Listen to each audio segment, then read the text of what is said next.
Dulu emang China ini sangat licik, bahkan bisa lebih licik dari Qatar. Sebab jika Qatar ini terlalu kentara liciknya, maka China ini bisa main cantik, kasarannya begitu. Maka dari itu Pak Erik sepertinya benar-benar akan menyiapkan siasat untuk bisa membuat Indonesia nggak bisa dipermainkan begitu aja.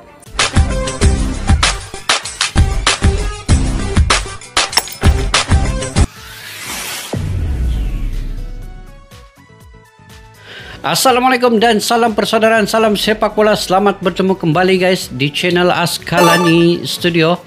Apa kabar? Semoga kalian sentiasa sehat selalu, sentiasa dimurahkan rezeki dan juga sentiasa sukses kalian dalam apa juga yang kalian usahakan, dan juga dapat bersama keluarga dalam keadaan yang tenang, aman, damai dan juga dalam kesejahteraan.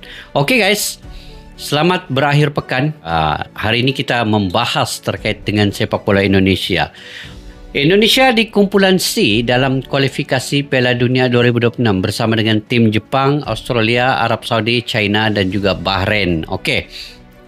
Sekarang ini berita-berita mengenai China ingin mengadakan perlawanan di satu stadion yang agak jauh ya daripada bandar dan bercuaca dingin. Itu yang kita ketahui sebelum video sebelum ini yang saya reaksi. Tapi ini serius guys, China ingin melakukan sedemikian karena mereka ingin bahawa Indonesia itu keletihan, dan ini serangan psikologi yang terkini daripada China. Dan media-media China juga mengatakan bahawa tindak balas Bapak Erick Thohir ini benar-benar mengkagetkan mereka. Ini yang saya reaksi pula dalam video kedua pada hari ini. Diketawain 3 tim besar grup C, China panik sama ancaman Erick Thohir. Jadi apa di sebalik judul video pada kali ini guys? Kita sama-sama nonton, kemudian kita reaksi dan juga saya akan beri ulasan terkait dengan apa yang ada dalam video ini guys. Sebelum itu yuk kita simak dulu video ini.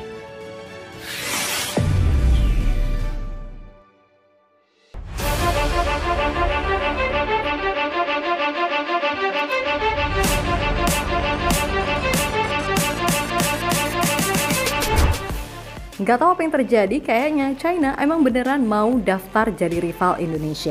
Hal itu lantaran media-media dari negeri sejuta panda tersebut kini sering banget menjulukin Indonesia sama persis modelan Vietnam.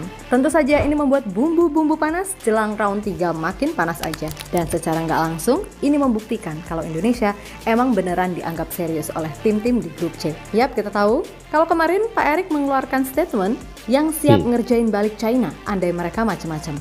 Dan kayaknya itu bukan isapan jempol belaka. Bambang Pamungkas, dua legenda timnas Indonesia, Kurniawan Dwi Yulianto. Bambang Pamungkas dan Kurniawan Dwi Yulianto dari dulu emang China ini sangat licik, bahkan bisa lebih licik dari Qatar. Sebab jika Qatar ini terlalu kentara liciknya, maka China ini bisa main cantik, kasarannya begitu. Maka dari itu Pak Erik sepertinya benar-benar akan menyiapkan siasat untuk bisa membuat Indonesia nggak bisa dipermainkan begitu aja. Sesuatu yang kemudian membuat media-media di China seolah jadi panik sendiri.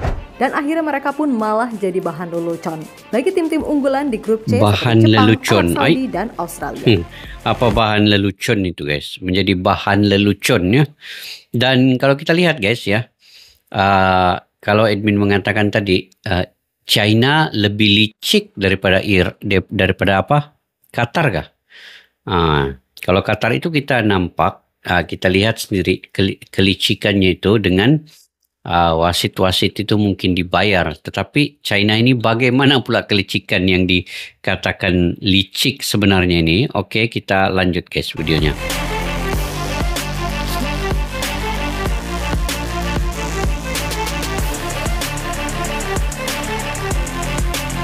Jadi ini menjadi rival mungkin ya untuk Indonesia China ini, karena mereka juga inginkan China kayaknya harus benar-benar serius berpikir ulang kalau punya niat ngerjain Indonesia. Sebenarnya boleh-boleh aja mereka milih stadion yang jauh serta kota yang cuacanya dingin banget. Tapi selama dalam hal lainnya, mulai dari transportasi, hotel, serta tempat latihan dan lain-lain, Indonesia bisa diperlakukan sebagaimana mestinya. Maka itu nggak akan jadi masalah. Namun bila akhirnya Indonesia beneran dikerjai di sana, ya udah kayaknya Pak Erik nggak akan main-main dengan ucapannya kemarin, ya akan ngerjain balik China saat tandang ke Indonesia.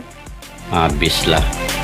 Kalau Bapak Erik betul-betul juga ingin ngerjain secara psikologi, Dorang tak tahu guys, Bapak Erik ini punya pengalaman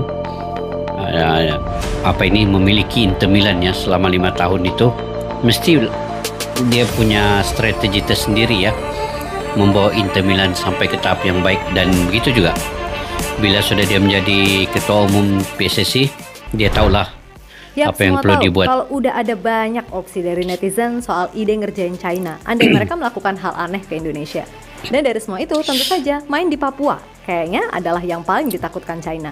Di mana media China bernama Sohu.cn bahkan menyebut Erick Thohir sebagai sosok yang tak hanya sombong melainkan juga tega. Karena semua juga tahu kalau Papua itu jaraknya sangat jauh dan terbilang nggak gampang. Meskipun di satu sisi Pak Erick juga pasti memikirkan cara andai beneran main di Papua, para pemain Indonesia tetap bisa nyaman dan enjoy sehingga mainnya tetap maksimal. Dan sudah pasti masih banyak hal lainnya yang mungkin akan jauh lebih buruk dari yang dibayangkan oleh media China tersebut. Nah, apa yang menjadi ketakutan China pada akhirnya malah menjadi bahan lelucon bagi tim-tim unggulan lainnya di Asia macam Jepang, Arab Saudi, dan Australia. Tentu saja keberadaan Erick Thohir sebagai ketua PSSI membuat Jepang, Arab, dan Australia cukup segan. Ya, bagi Jepang, hubungan mereka soal sepak bola dengan Indonesia emang udah terjalin baik dengan beberapa kerjasama yang terjadi. Mulai dari perwasitan sampai menunjuk Coach Mochi sebagai pelatih timnas wanita Indonesia. Lalu dengan Australia, kita tahu seberapa dekat Pak Erick dengan legenda timnas Australia, Tim Cahill. Dan Arab Saudi, Roberto Mancini selaku pelatih pastinya tahu betul Pak Erick seperti apa, karena beliau sendiri sejatinya bukan orang sembarangan. Karena punya hubungan baik dengan negara Italia, baik secara politik, ekonomi maupun ya sepak bola itu sendiri. Itulah kenapa mereka cukup kaget dengan media China yang seolah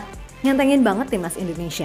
Bahkan media Jepang pun yang bernama ini media China ini, kalaulah Bapak Erick Thohir punya hubungan baik dengan Jepang, punya hubungan baik dengan Australia, kemudian dengan negara-negara Eropa, tapi China ini cuba untuk melakukan yang kurang baik kepada timnas Indonesia. Jadi Bapak Erick Thohir akan melakukan pembalasan yang sebaik-baiknya ya. Bukan juga sebab membalas dendam, tetapi ialah serangan psikologi. Kalau begitu China ingin lakukan, maka pembalasan ataupun apa yang perlu dilakukan Indonesia adalah melakukan serangan psikologi juga. Jadi dia secara tersirat. Bukan terang-terangan macam Qatar ini terang-terangan. Ini menggunakan wasit dan VAR. Tetapi China ini dia cuba berselindung di sebalik kelicikannya itu. Begitu. Oke. Kita lanjut guys. Sport menyebut jika China adalah tim yang paling apes dan disebut butuh keajaiban untuk bisa lolos ke Piala Dunia. Sepak bola Tiongkok sedang putus asa. Ini grup terburuk dalam sejarah. Diperlukan keajaiban untuk menuju Piala Dunia. Banyak media-media yang berisi semua tim tersebut. China bahkan dari pot 4 juga memiliki peringkat FIFA yang lebih tinggi dibandingkan China. Dan Indonesia kini menjadi lawan yang tidak bisa dijamin kemenangannya oleh Tiongkok. Tulis media Nikkei Sport dalam artikelnya. Patutlah. Jadi mereka khawatir. Walaupun Indonesia di ranking ke 133, tetapi mereka tidak menjamin kemenangan ke atas Indonesia ini. Jadi mungkin mereka perlu melakukan sesuatu. Itulah mungkin dia bawa main di stadion yang dingin, yang jauh, dan macam-macam lagi lah kan, yang menyulitkan timnas Indonesia ini. Serangan psikologi yang awal daripada China. Legenda timnas Indonesia yakni Bambang Pamungkas dan Kurniawan Dwi Yulianto menegaskan kalau nggak perlu berbelas kasihan sama timnas China. Sebab bagaimanapun, mereka sejak dulu emang dikenal licik. Ya, menurut Kurniawan, pada tahun 2001 saat timnas Indonesia harus tandang ke markas China, secara tiba-tiba China memilih memakai stadion yang terletak di kota Kunming, yakni sebuah kota yang memiliki cuaca dingin serta dikelilingi oleh beberapa pegunungan. Alhasil Indonesia harus menyerah atas China dengan skor 5-1. Dan pertandingan itu sendiri adalah serangkaian pertandingan di babak kualifikasi Piala Dunia tahun 2002. Lebih lanjut, Kurniawan juga mengatakan kalau China 2002 memang sudah seperti itu sejak dahulu, bahkan sebelum Qatar dikenal jadi tim paling licik. Meskipun begitu, penyerang yang akrab dipanggil Kurus itu merasa yakin kalau Indonesia bisa memberikan perlawanan, karena bagaimanapun situasinya sekarang udah jauh berbeda. Ya pasti banyak berubah zaman dulu dengan sekarang. Perkembangan sepak bola juga semakin maju. Sekarang juga materi timnya juga beda dengan dulu. Seharusnya mereka lebih percaya diri. Kualifikasi Piala Dunia ini sudah menjadi pencapaian yang bagus. Mereka juga harus mempunyai keberanian karena level mereka sama dengan yang lain. Saya yakin dan percaya juga bahwa mental pemain sudah di level itu, kata Kurniawan pada Kompas. Tapi guys, kalau dia bawa main di tempat yang dingin ya, pemain-pemain keturunan Indonesia ini kan memang sudah biasa bermain di Eropa yang mempunyai cuaca yang sama juga. Jadi ini tidak menjadi masalah sebenarnya kepada timnas Indonesia. Jadi China mungkin salah ya juga meyakini dari strategi itu. Indonesia yang sekarang ini udah benar-benar mengarah ke arah yang benar. Dan ia percaya kalau di round 3 nanti, Indonesia bisa memberikan hal yang menarik. Secara pribadi, saya melihat perkembangan tim sangat bagus. Setelah sekian lama nggak lolos ke Piala Asia, kita lolos lagi. Walaupun pada event-event antara, kita masih gagal, namun dalam gambaran besar, timnas ini sudah benar, kata pria yang akrab disapa BP tersebut. Bambang Pamungkas, dulu dia main di Selangor FC. Memang dia menjadi pujaan pendukung fans Selangor FC ya. Setiap kali dia main mesti ada gol. Dia menjadi pencetak gol yang terbanyak di Liga Malaysia ketika itu ya, Bambang Pamungkas nih. Yap, terlepas dari apapun, memang laga melawan China khususnya saat tandang memang dijamin gak akan mudah. Apalagi secara rekor, saat tim Garuda tandang ke sana, Indonesia sama sekali belum pernah menang dalam 5 pertemuan terakhir. Bahkan di 2 pertemuan terakhir, Indonesia kalah dengan skor yang cukup telak. Yang pertama kalah 5-1 di babak kualifikasi Piala Dunia.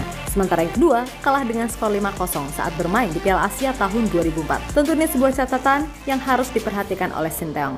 Meskipun di satu sisi kembali lagi, itu kan hanya data, dan terlebih itu terjadi ketika Indonesia belum seperti sekarang ini. Oleh karena itu, data biarlah data. Karena yang terpenting ketika Indonesia main tandang ke China atau tim lainnya di grup C, mindsetnya tetap sama, yakni menang. Masalah hasilnya gimana itu nanti. Pokoknya masuk lapangan tujuannya menang, menang, dan menang. Sehingga dengan begitu, fighting spirit itu akan benar-benar merasuk ke dalam sukma masing-masing pemain. Intinya yakin aja dengan kekuatan sendiri. Percaya tim kita juga kuat kok. Jadi mau main lawan siapapun dan dimanapun, gas aja. Untuk itu, mari sama-sama berdoa agar semua elemen timnas Indonesia bisa memberikan 1.000.000% kemampuan terbaiknya untuk bisa membawa merah putih berkibar lebih luas dan sang Garuda terbang lebih tinggi. Oke?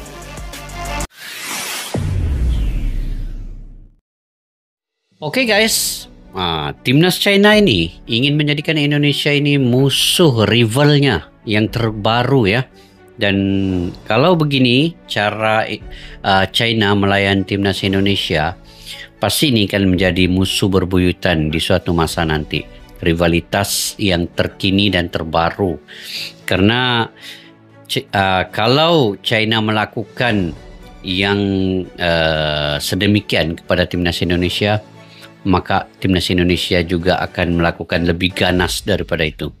Dan kalau China melayan timnas Indonesia ketika bermain di China nanti dengan layanan yang bagus, sudah pasti Indonesia akan melayan juga China ini dengan lebih bagus lagi guys. Jadi mungkin China anda tahu guys bahwa rakyat Indonesia seperti pejuang-pejuang dalam sepak bola pun begitu.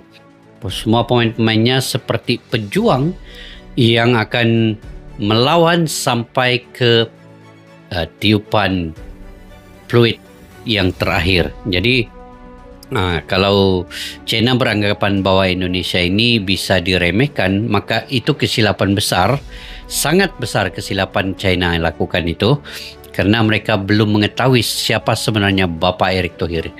Yang bahaya itu bukan siapa, tetapi yang bahaya itu adalah Bapak Erick Thohir. Jadi kalau mereka melakukan sedemikian kepada timnas Indonesia, Bapak Erick Thohir akan melakukan yang lagi menyulitkan timnas China nanti. Itu saya percaya guys. Sebab Bapak Erick Thohir ini punya pengalaman di membawa Inter Milan itu. Daripada yang klubnya di waktu dia mengambil alih itu, klub itu dibawa ya. Tetapi selepas 5 tahun Inter Milan terkenal menjadi salah satu klub yang paling berjaya di Italia. Jadi jasa Bapak Erick Thohir itu dengan membawa negara ataupun klub-klub di Italia, terutamanya Inter Milan ya, dan juga klub di Amerika, klub di Inggris, Oxford, itu menjadi sebahagian daripada kejayaan Bapak Erick Thohir. Jadi China harus berhati-hati, harus berwaspada. Dan saya yakin apa yang dilakukan oleh Bapak Erick Thohir itu, dia akan memikirkan yang paling terbaik untuk Indonesia. Dan walau macam mana pun tim China ini melakukan sesuatu ke atas timnas Indonesia, Bapak Erick Thohir sudah pasti akan melakukan yang lagi ekstrim nanti. Kita akan lihat sama-sama guys bagaimana China dan Indonesia ini berentap nanti di lapangan. Tetapi kan Indonesia pergi ke China terlebih dahulu. Kita lihat nanti macam mana layanan China itu. Kalau dia melayan seperti apa yang dikatakan ini, membawa ke tempat jauh, menyulitkan dan juga membawa ke tempat yang dingin. Tetapi kesilapan besarlah untuk China. Semua pemain-pemain timnas Indonesia ini sudah biasa dengan cuaca sedemikian. Sebab pemain keturunan kebanyakannya bermain di Eropah juga. Jadi mungkin kalian guys punya pandangan pendapat sendiri ya terkait dengan perkara ini. Kalian bisa sahaja berkomentar di ruang kolom di bawah ini untuk info yang berkaitan dengan berita yang terkini ini. Oke guys, kepada yang baru mampir ke channel ini jangan lupa subscribe, like, share dan komen juga. Dan kepada yang sudah subscribe guys, saya mengucapkan jutaan terima kasih. Tanpa kalian saya tidak akan dapat berkomentar dengan baik di ruangan YouTube ini. Semuanya tentunya dukungan daripada kalian semua. Oke, sampai kita jumpa lagi. Assalamualaikum warahmatullahi wabarakatuh. Bye-bye. Askalani Studio untuk kita channel yang bereaksi tentang apapun yang ada di Indonesia, channel YouTube dari Malaysia di Askalani Studio. Jika mau tahu tentang Indonesia, ayo like and subscribe channel kami Askalani Studio. Askalani Studio.